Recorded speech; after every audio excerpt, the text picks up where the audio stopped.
दोस्तों नमस्कार। दोस्तों 38वें राष्ट्रीय खेलों का लगभग कल समापन हो गया और पदक तालिका में सर्विसेज सबसे आगे रहा। तो हरियाणा पंजाब ने भी अपनी चमक बिखेरी, धमक दिखाई।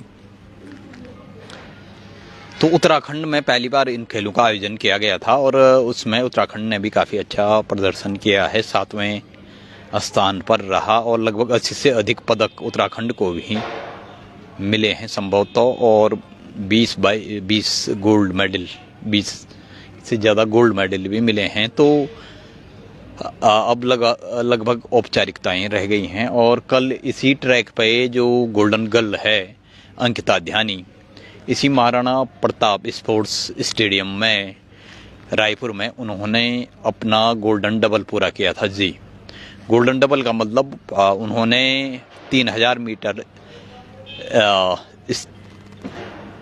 स्टीपेज दौड़ में और उसके बाद 5000 मीटर की दौड़ में उन्होंने यहाँ पे 15.56 सेकंड का 15.56 मिनट का समय निकालकर गोल्डन वो जीता। और उनके साथ की जो 10,000 मीटर में भी वो सिल्वर मेडल उन्होंने जीता। अंकिता ध्यानी जो है वो गोल्डन गर्ल रह चुकी हैं, कह सकते हैं गोल्डन गर्ल के नाम से जानी जा रही है अंकिता ध्यानी। तो उनको खुद सम्मानित करने के लिए यहाँ पे पुष्कर सिंह धामी जी भी आए थे और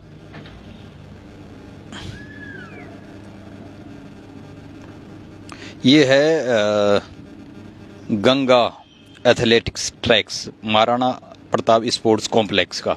जी,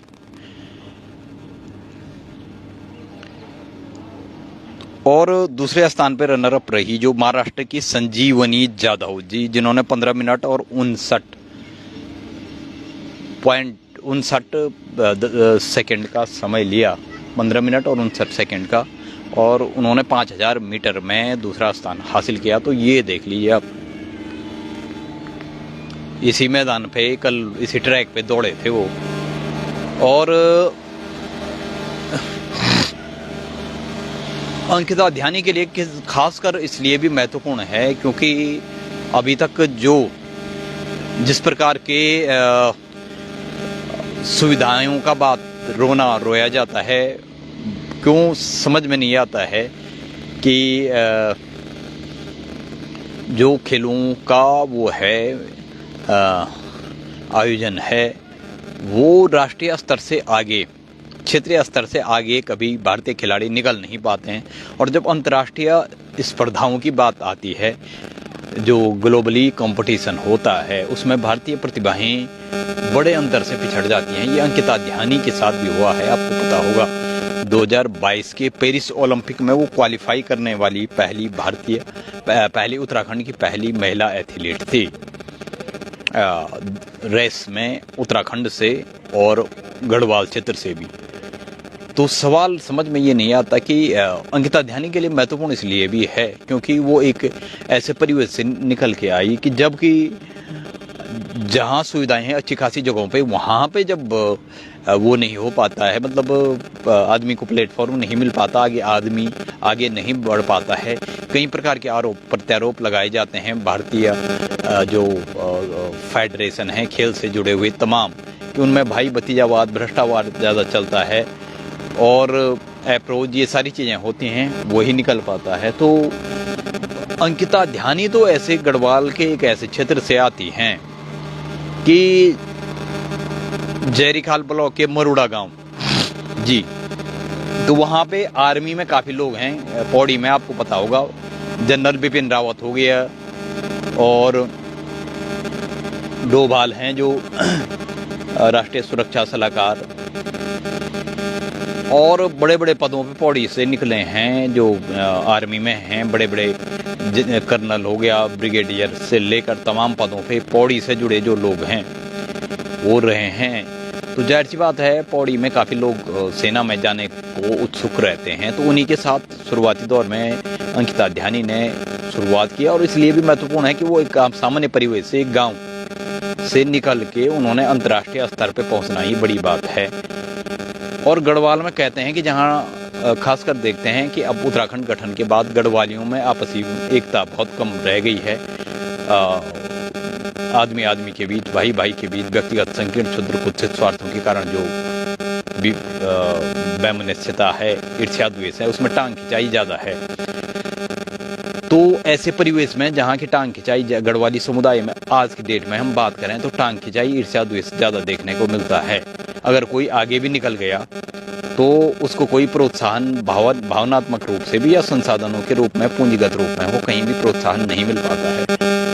और ऊपर से कोई अगर व्यक्तिगत रूप से अपने प्रयास करता भी है तो उसको समर्थन देने वाला, चाहे भावनात्मक रूप से हो, किसी भी रूप में हो, पूंजी या संसाधनों के रूप में हो, उसको सपोर्ट करने वाला न तो उसके घर परिवार वाले होते हैं और न आस पड़ोस वाले होते हैं, न क्षेत्र वाले होते हैं। उल्टा ईर्ष्या द्वेषी ज़्यादा चलता है, टांग खिंचाई और जलनखोरी ज़्यादा चलती है। लेकिन ऐसे गढ़वाली समुदाय में, जबकि गढ़वाली समुदाय विघटन और संक्रमण काल के दौर से गुजर रहा है और अपने अस्तित्व के संक्रमण काल कह सकते हैं कि गढ़वाल जो है वो उसकी अस्मिता पर ही और उसकी उस पे ही प्रश्न चिन्ह लगा हुआ है। क्योंकि गढ़वाल में उत्तराखंड गठन के बाद विगत 10 सालों में गढ़वाली समुदाय में भी वही दिखावा, वो एक दूसरे को नीचा दिखाना और ये सारी प्रवृत्तियां बढ़ चुकी हैं। उसके कारण कोई प्रतिभाएं आगे नहीं निकल पाती हैं। तो बावजूद इसके अंकिता ध्यानी अगर उस परिवेश से निकला रहा, मुझे खुशी इस बात की हुई कि कल उनके गांव से भी आ रखे थे कुछ लोग, बड़ी संख्या में यहाँ पे उनका समर्थन हुआ। तो वो गोल्डन डबल, उन्होंने 2 स्वर्ण गोल्ड मेडल और 1 सिल्वर मेडल जीत चुकी हैं वो। और उनका हम उनके लिए शुभकामनाएं हैं ढेर सारी, सभी क्षेत्रवासियों की भी, देशवासियों की। उन्होंने पेरिस ओलंपिक में भी हालांकि वो पहुंची थी लेकिन उतना अच्छा प्रदर्शन नहीं कर पाई थी। तो बहरहाल अब ये बात की जा सकती है कि उनका सफ़र यहीं नहीं रुकना चाहिए, बल्कि उनका सफ़र आगे भी जारी रहना चाहिए। और भारत में वर्ल्ड क्लास जो गेम्स है, वर्ल्ड क्लास इंफ्रास्ट्रक्चर डेवलप किया जाना चाहिए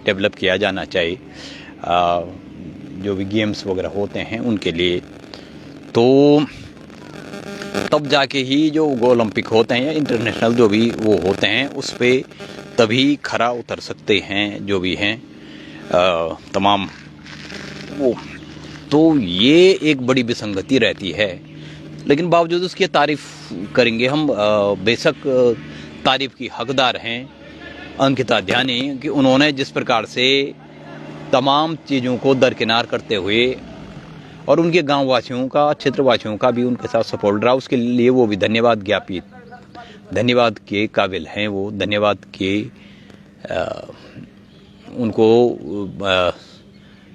इस प्रकार से उन्होंने एकता दिखाई, वो गढ़वाल में आज की डेट में बहुत कम देखने को मिलती है। गढ़वाली समुदाय बिखराव के और विघटन के, संक्रमण काल के और अस्तित्व के संक्रमण काल के जिस दौर से गुजर रहा है, उसमें इस प्रकार का सपोर्ट होना एक बड़ी बात है। कल हम देख रहे थे इसी ट्रैक पे जब वो दौड़ रही थी तो लगातार उनको सपोर्ट किया जा रहा था, अच्छे ढंग से, बेहतरीन ढंग से उनको सपोर्ट किया गया। बहुत सारे लोग यहाँ पे मौजूद थे और उनके पौड़ी गढ़वाल से, जहरी खाल से, गांव से भी निकल के लोग यहाँ पे आए थे उनको सपोर्ट करने के लिए। और अंततः उन्होंने सभी की अपेक्षाओं पे खरा उतरते हुए गोल्डन डबल लगा दिया। लेकिन सवाल ये है कि उनका सफ़र यहीं नहीं थमना चाहिए, बल्कि उनके कदम जो 2017 से लगातार दौड़ रहे हैं जुनून की हद तक, तो वो उन्हें नई ऊंचाइयों पे पहुंचाएं। और ओलंपिक में भी उनसे मेडल की, क्योंकि वो पीटी उषा ही एकमात्र वो है जिन्होंने ओलंपिक में सबसे बेहतरीन प्रदर्शन किया था भारत के लिए।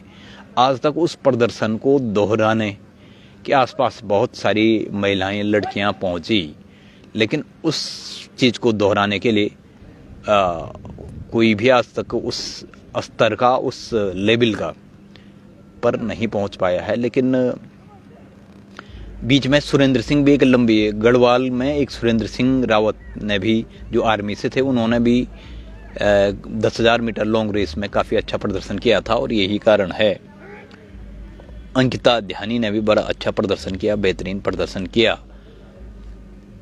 और ये उनके संघर्षों की भी दास्तां है, लंबे संघर्ष की, लंबे जुनून की, लंबे जद्दोजहद की, लंबी चुनौतियों से ऊपर उठकर काम करने का जो जोश जज्बा उसने दिखाया और उसके क्षेत्र वालों ने भी दिखाया, वो काबिल तारीफ है अपने आप में।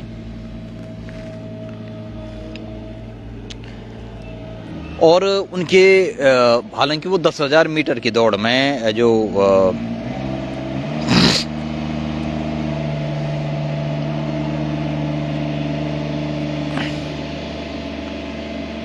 महाराष्ट्र की खिलाड़ी से हार गई थी, संजीवनी जाधव जी, संजीवनी जाधव ने उन्हें हरा दिया था 10,000 मीटर की दौड़ में, दूसरे स्थान पर रही। लेकिन उसी संजीवनी जाधव को उन्होंने मात दे दी 5,000 मीटर की दौड़ में।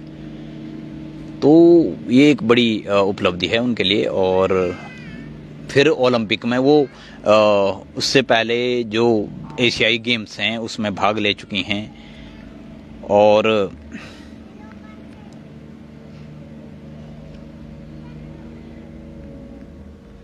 बीजिंग, ग्वांगझू में जो एशियाई गेम्स हुए थे उसमें, और राष्ट्रीय खेलों में वो काफ़ी अच्छा प्रदर्शन कर चुकी हैं। थोड़ा हम उनके बारे में आपको बताना चाहेंगे। जो उत्तराखंड की गोल्डन गर्ल अंकिता ध्यानी हैं, उनके प्रदर्शन के बारे में अगर बात करें तो 5 फरवरी 2002 को उनका जन्म हुआ। अभी संभवतः 23 साल की हैं वो। और अभी जो कल उनका जोश जज्बा यहाँ पे देखने को मिला, उससे लगता है कि अभी आगे काफ़ी कुछ वो करने वाली हैं। और अभी मतलब उनके कदम थमेंगे नहीं, ये उम्मीद की जा सकती है कि जो कदम उनके आगे बढ़े हैं वो थमेंगे नहीं। तो ये गोल्डन ट्रैक ये देख लीजिए आप। तो वो मध्यम दूरी और लंबी दूरी की धावक है। चीन के वो हांगझो में 2022 के एशियाई खेलों में भी उन्होंने भाग लिया था। पेरिस में 2024 के ओलंपिक खेलों में भी उन्होंने भाग लिया था। मैं 2022 बोल गया, लेकिन 2024 में।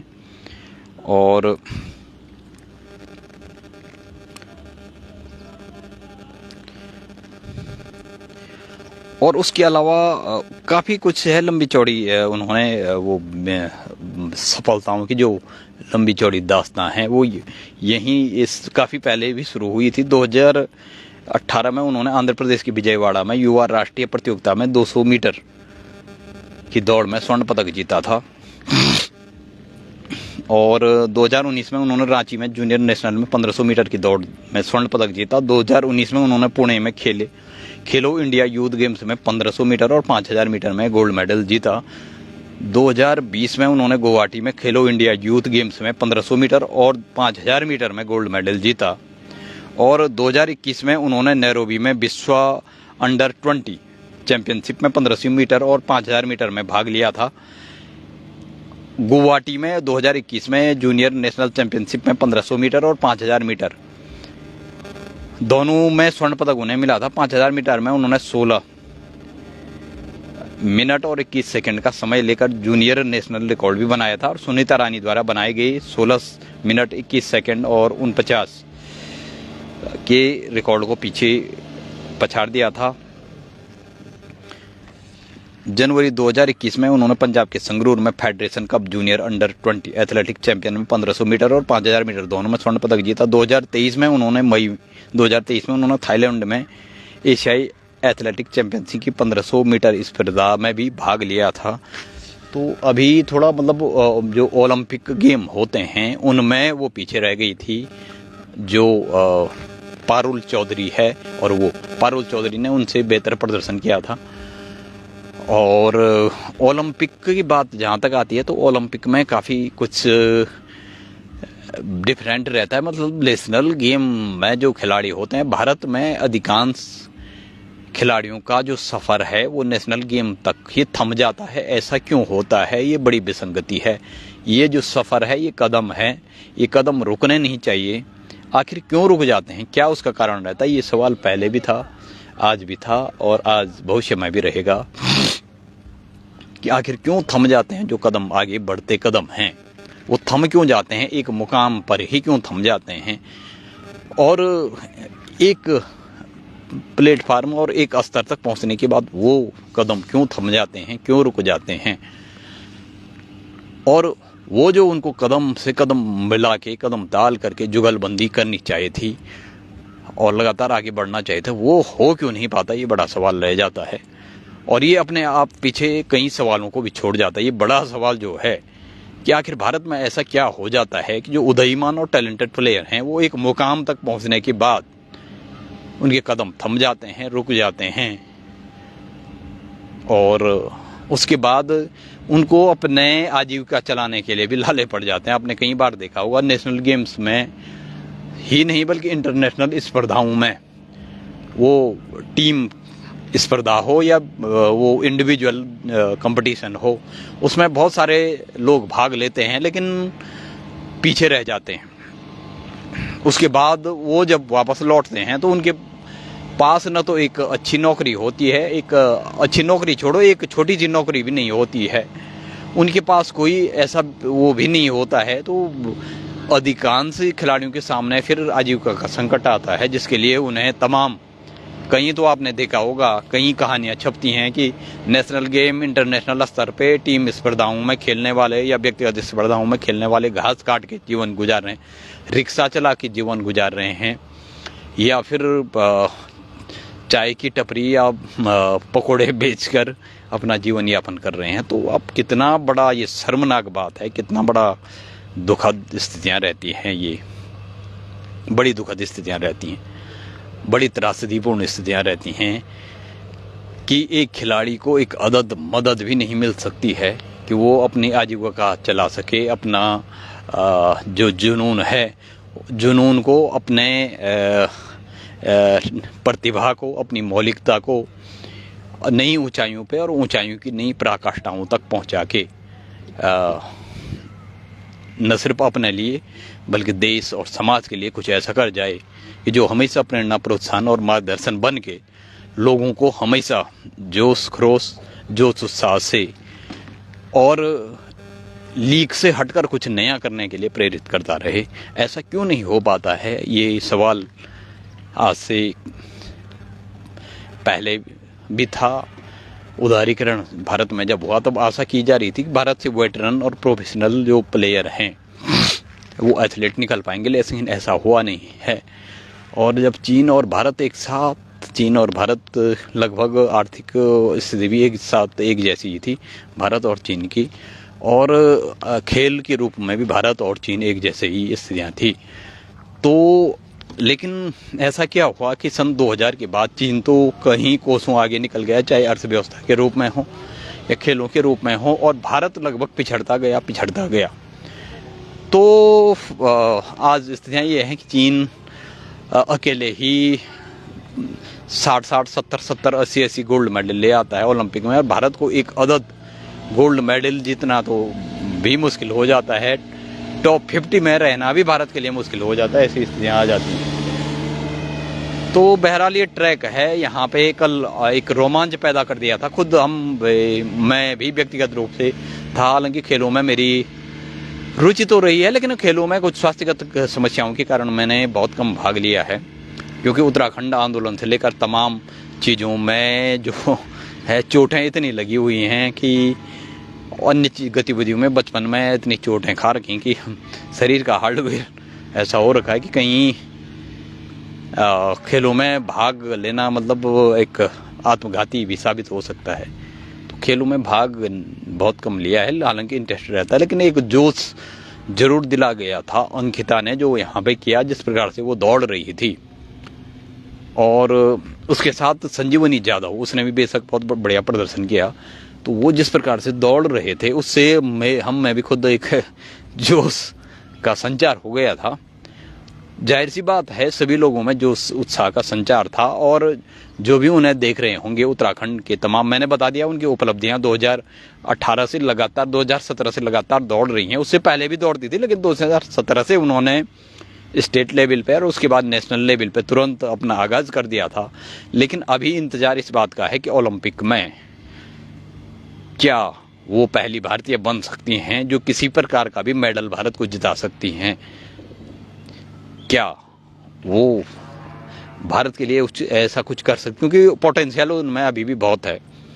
क्योंकि भारत में जो एक्सपेक्टेशन होते हैं, प्रिडिक्शन होते हैं और तमाम चीज़ें होती हैं, जनता का जो वो भी होता है, वो भी काफ़ी उबाले मारता है। किसी खिलाड़ी से बहुत ज़्यादा उम्मीदें तो की जाती हैं, जोश उत्साह भी रहता है, उनमें पोटेंशियल भी रहता है, लेकिन उनको न तो ढंग के संसाधन मिल पाते हैं, न कैरियर सेटिस्फैक्शन मिल पाता है, और नहीं उनकी आर्थिक स्थिति ऐसी होती है, मतलब पोषण, खाद्य पोषण की भी जो उनकी ज़रूरतें होती हैं वो भी उतनी उम्दा किस्म की नहीं होती हैं कि वो मिल सके उनको, मतलब एक अच्छा ट्रैक मिल सके, प्लेटफॉर्म मिल सके।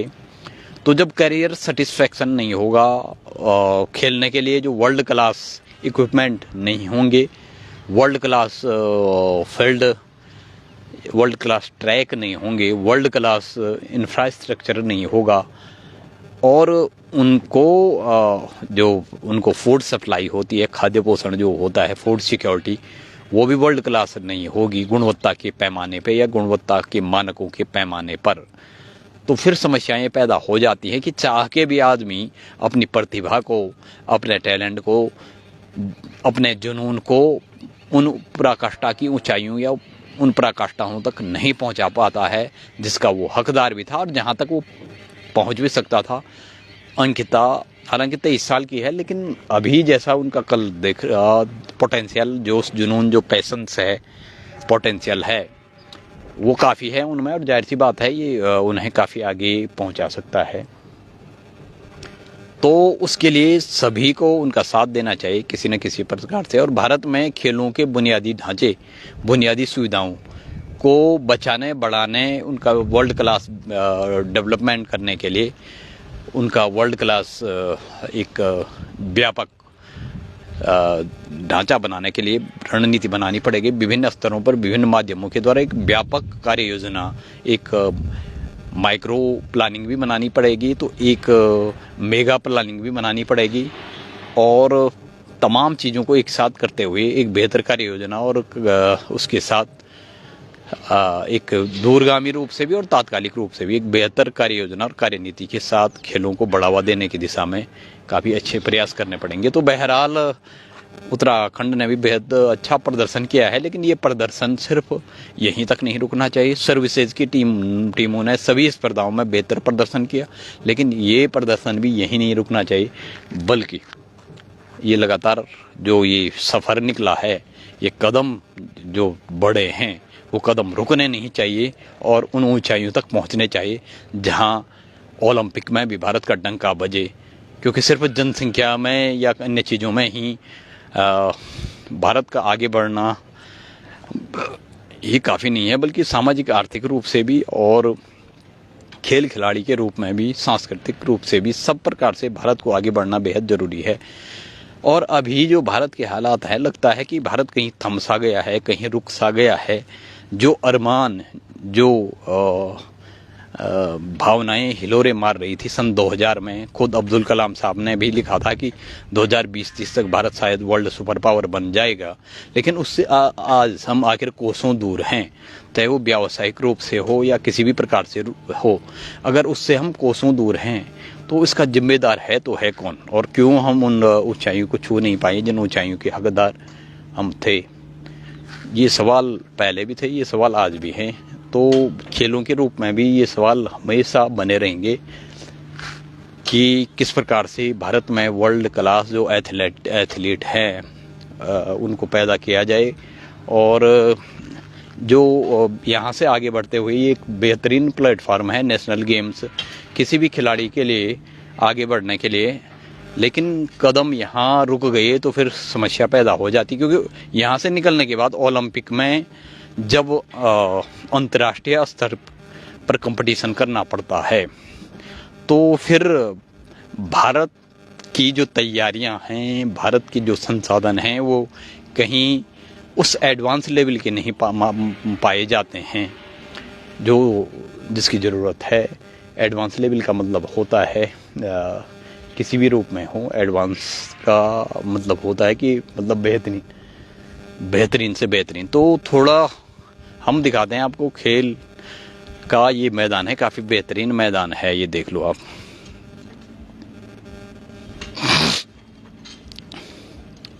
यहाँ पे कल भाला फेंक का भी कंपटीशन हुआ था, तो ये थोड़ा आपको दिखा देते हैं।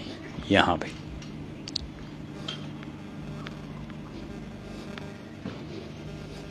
ये हरी मखमली घास,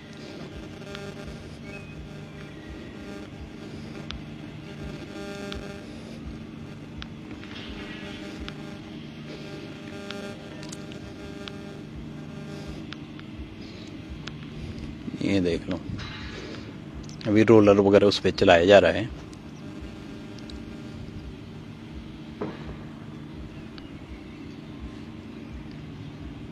तो कल यहाँ पे भाला फेंक का भी हुआ था आयोजन, आपने देखा होगा। भाला फेंक का भी यहाँ पे हुआ था।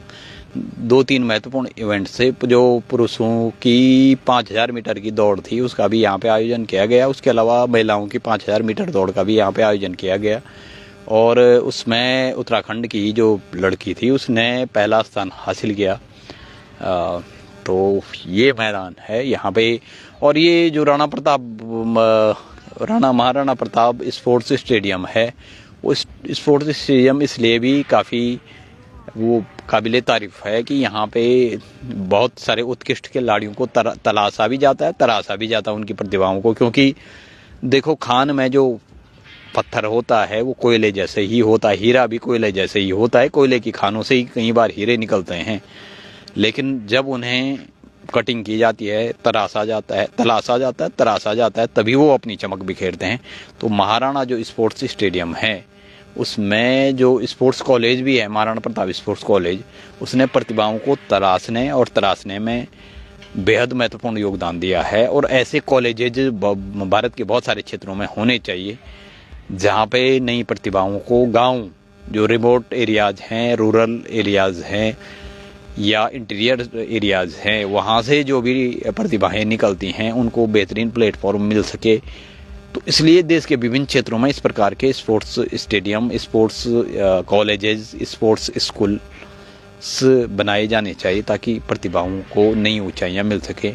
और इनको और बेहतरीन बनाना चाहिए। अत्याधुनिक जो वर्ल्ड क्लास सुविधाएं हैं, वर्ल्ड क्लास बुनियादी ढांचा है, उसका विकास किया जाना चाहिए। और खिलाड़ियों को बिल्कुल एज ए कैरियर सिक्योरिटी दी जानी चाहिए कि वो खेलों के बाद भी खेलों में शामिल होने के साथ ही उनको सिक्योर हो जाए, उनको कैरियर की जद्दोजहद न लड़नी पड़े। जो कैरियर को लेकर इनसिक्योरिटी रहती है कि भविष्य में मेरा क्या होगा। क्योंकि भारत में, आज मैं कल भी चर्चा कर रहा था कि भारत में खेलों को आज भी एक एक्स्ट्रा करिकुलर एक्टिविटीज़ ही माना जाता है, उसको मुख्य फील्ड नहीं माना जाता, चाहे कैरियर के रूप में हो चाहे किसी भी रूप में हो।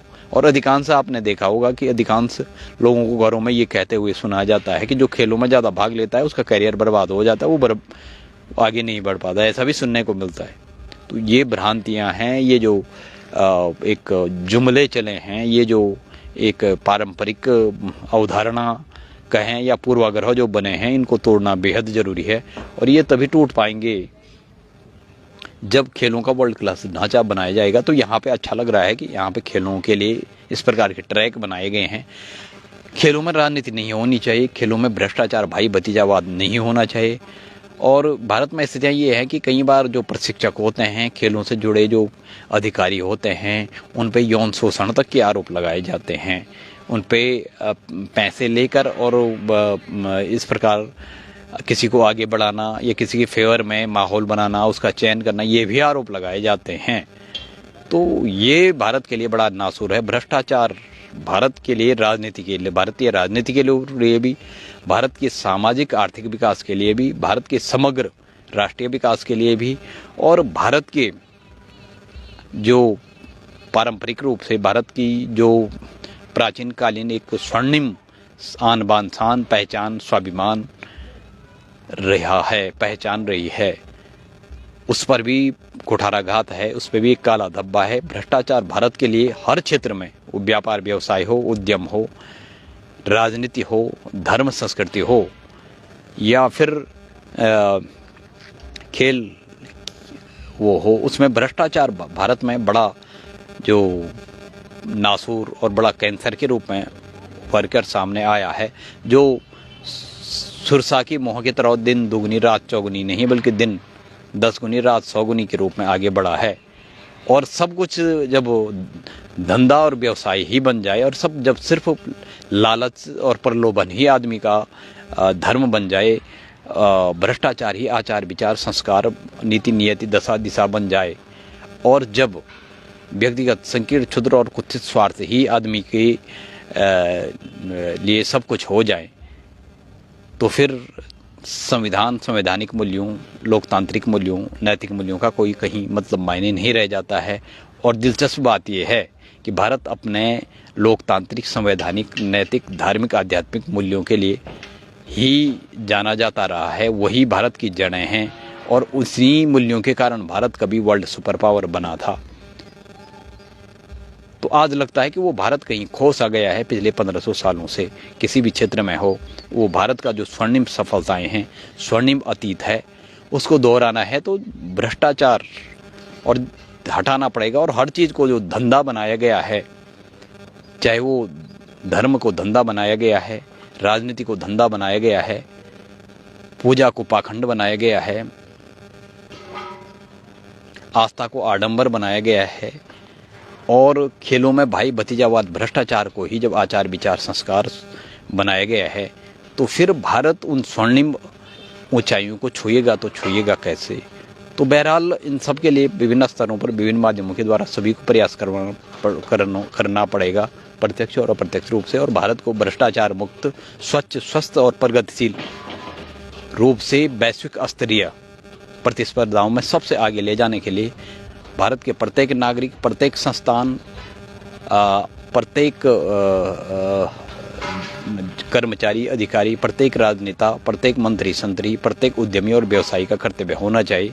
और इन सबको एक दूसरे के साथ परस्पर एक बेहतर समन्वय और संवाद के साथ आगे बढ़ के भारत को नई ऊंचाइयों की ओर पहुंचना चाहिए। तो बहरहाल 38वें राष्ट्रीय खेलों के समापन के बाद कुछ औपचारिक जो होती है वो सेरेमनी रह चुकी है, औपचारिकताएं ही बाकी रह चुकी हैं। बाकी खेलों का लगभग समापन हो चुका है और उत्तराखंड में पहली बार आयोजन होना भी, इसके लिए भी उत्तराखंड सरकार ने जैसे तैसे आयोजन किया है, वो उसके लिए उत्तराखंड सरकार के लिए भी काबिले तारीफ कहा जा सकता है। उसके लिए उसके प्रयास भी रहे हैं, क्योंकि कम संसाधनों के बावजूद और जल्दबाजी में सारे आयोजन किए गए, लेकिन आयोजन सफल रहे और ये आयोजन आगे भी लगातार सफल रहने चाहिए। तो इसी कामना के साथ कि भारत खेल की दुनिया में राजनीति, आर्थिक, सामाजिक आर्थिक विकास के रूप में, नैतिक विकास के रूप में, या फिर सांस्कृतिक धार्मिक आध्यात्मिक विकास के रूप में, या खेलों के विकास के रूप में विश्व के शीर्षस्थ देशों में शामिल हों। इस कामना के साथ हम अभी और भी कुछ दिखाएंगे आपको, आप हमारे साथ बने रहिए। Thanks for joining us, watching us and keep with us. Wish to you all the best, all of my viewer and my dear friend. And एक बार फिर से best wishes for Ankita Dhyani for her next events and for the future of Ankita Dhyani, and I hope and we hope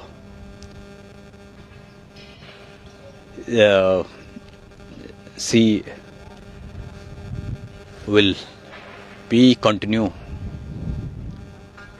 her success and her successful mission, successful career day by day. And Ankita Dhyani के लिए भी ढेर सारी शुभकामनाएं कि वो लगातार अपने सफलता को और अपने उसको आगे बढ़ाती रहें और सफलता के शीर्षों तक पहुंच के ओलंपिक गेम्स में भी भारत को कोई ना कोई मेडल जिताए। तो बहुत बहुत शुक्रिया, नमस्कार।